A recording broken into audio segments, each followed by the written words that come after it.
What's going on, ladies and gentlemen? Sal Vetri here, and today I'm going to be discussing with you what is League of Legends DFS. If you're currently watching this, you might be trying to get into League of Legends DFS, and there's a lot of things that you have to know relative to other sports. It's a totally different game within itself, and then learning the DFS and the daily fantasy component to it can actually be really challenging. So don't worry, it's a very simple game, and it's a very simple game to play. It's just a matter of actually getting information and learning about it. So to start off, what is League of Legends DFS? And myself, Sal Vetri here, I do cover fantasy sports. I cover League of Legends. I cover DFS, all of that stuff for a living under my media company, Vetri Media. You can check out my podcast. You can check out at the Sal Vetri Show. You can check out my YouTube channel, Sal Vetri. But what you have here on the screen currently, right over here, is going to be the map for League of Legends. So the map for League of Legends at the top, it's a pretty much a circle if you want to look at how they kind of go through the map and where they're allowed to sort of run through. And that map, as you can see, straight down the middle is called a mid lane. That's a specific position that we'll get into in a second. But the objective of League of Legends is you play a 5-on-5 game. It's a team-oriented game, 5-on-5 game. You're going to be picking up kills, like in a lot of video games, assists, similar to some sports, and things like that. You can die. There's these little things that run around the map, minions. They're called creeps. If you kill them, you get a slight score. It's very easy to kill them. They just kind of run around the map, cause hectic for a couple of other people. So that's the main objective in terms of what you're going to get scoring-wise for DFS. But the goal is to get the Nexus, and the Nexus is on the complete other side. If you could look at the map, it's all the way at the end in the water sections. There's some towers that sit in front of the Nexus, a couple of towers, and you have to take those down first. So it's just a matter of moving down the map strategically, picking off some of the other opponents. These games will typically last, depending on where you're playing, there's different regions. If you're playing in China and Korea, there'll be 3 rounds, and usually each round will last somewhere in the low to mid 30s. If you're playing in America or Europe, there's going to be just 1 round, and that will again last somewhere in the mid to low 30s. And that's the whole goal. Get the Nexus on the other side. Try and work as a team to strategically do that. You can't just run all the way across.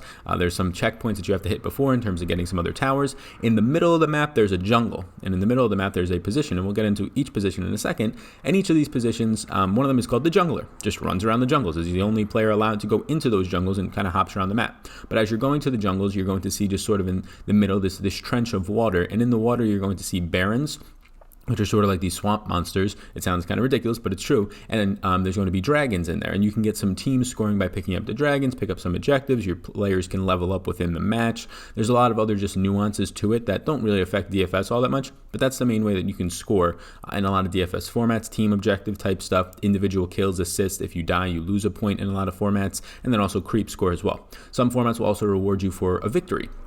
Other formats will not. So this is the map itself. It is very circular-like, and each person has their own path. You can see the top is called the top lane, the bottom is called the bottom lane, and the mid is called the mid lane. It's very simple with that. And then the rest of the map, sort of where you can't go unless you are a jungler, is called the jungle. So this is the map right here. You can take a screenshot of it, whatever you like to do.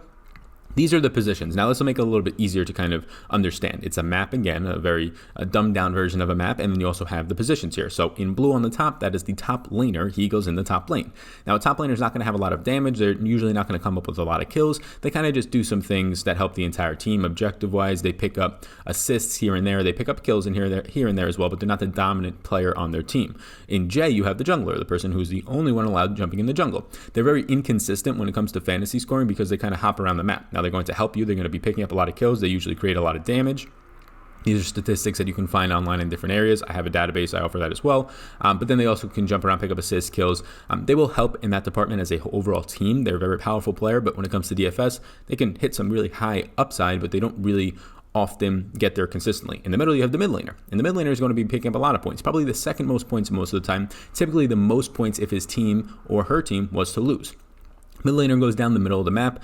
That's where a lot of the action is consistently. Usually the fight will move to the middle of the map, the fight rounds towards the mid to end of it, so everybody will be there. But the mid laner is there for most of it, so picking up kills, assists, creep score, all that stuff.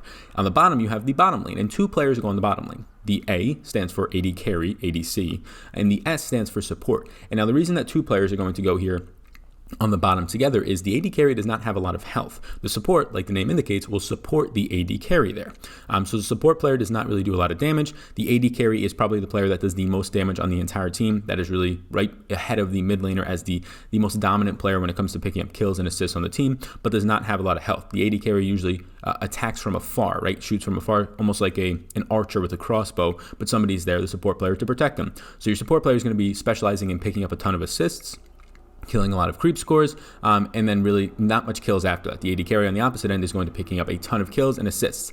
Now these players, the AD carry and the support player, they correlate with each other. If you play other daily fantasy sports, you know a quarterback and a wide receiver correlate with each other. You know MLB, baseball, a team in general is going to correlate with each other if you stack the whole team. If they do well and score a lot of runs, players in that lineup are probably going to get hits, home runs, things like that. In this situation, the AD carry and the support player, the ADC and the support, they do correlate, because if the support's staying alive and doing his or her job, well then the AD carry is staying alive doing his or her job, and that usually means the AD carry is doing a very good job at getting kills. And obviously if both of these players win, or just the AD carry wins, it means the support player wins, so they directly correlate there. And if the AD carry is winning and the support player is winning, it usually means they're getting a lot of kills, assists, things like that. So since they're going on the same direction on the map, and that one player's performance, the support players protecting the AD carry, impact the other, it's going to lead to a nice correlation there in terms of if you were to roster these in a rosterable format for DFS, or if you were to try and take the more or less on Monkey Knife Fight, trying to correlate some of your players together makes a lot of sense there. And then finally, on some spots, you'll have a team position, and the team's going to be scored a little bit differently depending on the sites that you were on.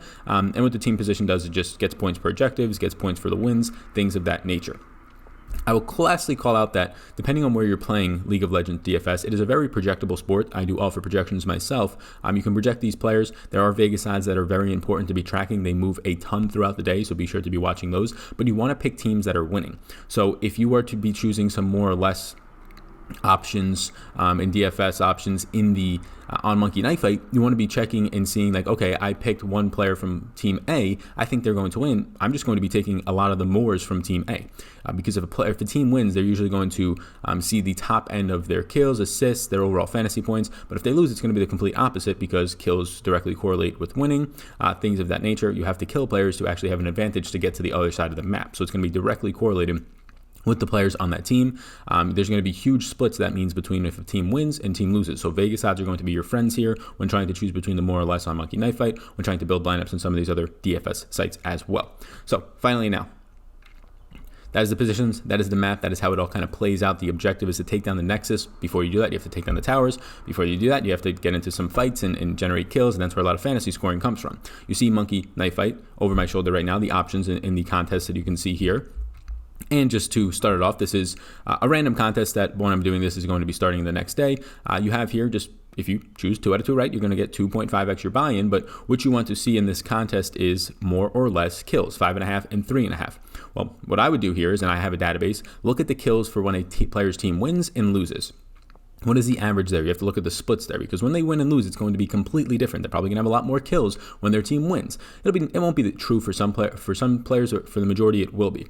So looking at a team's splits when they win and lose and what that specific player is doing, but also looking at Vegas odds. You see Reckles on the screen right now for Fantic. If Fantic is a big favorite today, and I have Reckles in my database for 4.5 kills on average just in general, but in victories, you're getting 6.1 kills, something like that, right? For example, well, and they're a favorite. Okay, I think they're going to win. That means he's going to get closer to his 6.1 than his 4.5, and the over-under is set at 5.5. I'm going to be taking the more on that one. So that's just a couple ways to look at it. So Vegas odds are going to be your friends when it comes to looking at these Monkey Knife Fights, more or less, is when it comes to building DFS lineups. It's going to be very important to look at some splits, projections in general. So this is just one type of format that you could play on Monkey Knife Fight, but projections in general. So what you're going to have here, and this is over under fantasy points, more or less, kills are 3 points, assists are 2, deaths are -2, and creep score, those little minions that run around the map, very easy to kill, but you get only 0.02 because you're going to get a lot of creep score kills, sometimes in the almost 1,000 range if you're playing in the 3 rounds of Asian, the China and South Korean contest. So this is very standard in terms of the scoring across the board on DFS spots. So I do do fantasy projections for League of Legends, and it's very similar once again. Personally, I will just look at my projections, and that's where I will take my more or less, and that's what I will do here and build my lineups. And I go very much off of that. You don't have to worry about ownership on Monkey Knife Fight. You don't have to worry about going up against other players. It's very straightforward. So I do like that piece of it, right? Spending most of my days and hours trying to navigate through ownership and navigate through getting unique lineups and building and optimizers. I personally like that stuff, but even if you do or you don't, it's refreshing to play on a format like this, more or less fantasy points in here at 31.5 in this contest here for Reckles and Carsey. So it's going to depend, once again, how big of a favorite are they? If they're a decent sized favorite, or they're at least projected to win by Vegas, that's a good thing. Now I'll start to look at their overall scoring in the contest when their team wins, right? If they're not a favorite and they're an underdog, well, I'm just going to assume that they lose that game, just for an easy way to go about this, and then seeing what they do in games where they lose or where they barely lose in 3 rounds, things like that. So for this situation, personally, I would probably take, and it's also going to correlate directly if you think that Reckles is going to have over 5.5, more than 5.5 kills, and their team's going to win, well, then there's probably a good chance he's going to hit them more on the total fantasy points of 31.5. So there's a lot of ways to still, even though you're not playing lineups here on Monkey Knife Fight, a lot of ways to correlate your picks, if that makes sense.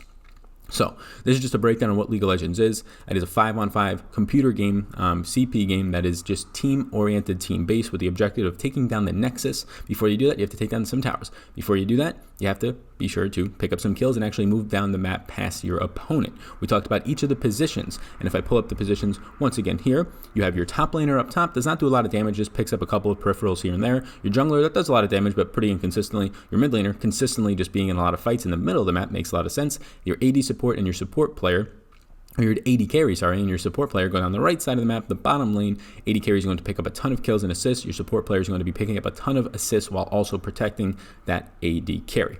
So I hope you enjoyed this video. I hope this cleared up League of Legends for you. You can reach out to me at SalVetryDFS over on Twitter. Be sure to give me a follow over there if you have any more questions. You can check out my YouTube channel, Sal Vetry, where I break down day by day. And I'll have some Monkey Knife Fight information. I'll have some other sites information as well. Day by day, the League of Legends slates for every single league that is currently going on, which is 4 of them. There's a lot of leagues as well that just aren't available in DFS formats, daily fantasy contests. And then also you can check out my podcast, which is just stripped it down into an audio version, my YouTube show, the Sal Vetry Show, if that's a little bit more convenient for you. I do offer projections. I have a Patreon page, so Sal Vetry over there as well, for this stuff and other sports as well. So appreciate it. Hopefully this helps you. My name's Sal. I hope you have a fantastic rest of your day, and I will see you in the next one.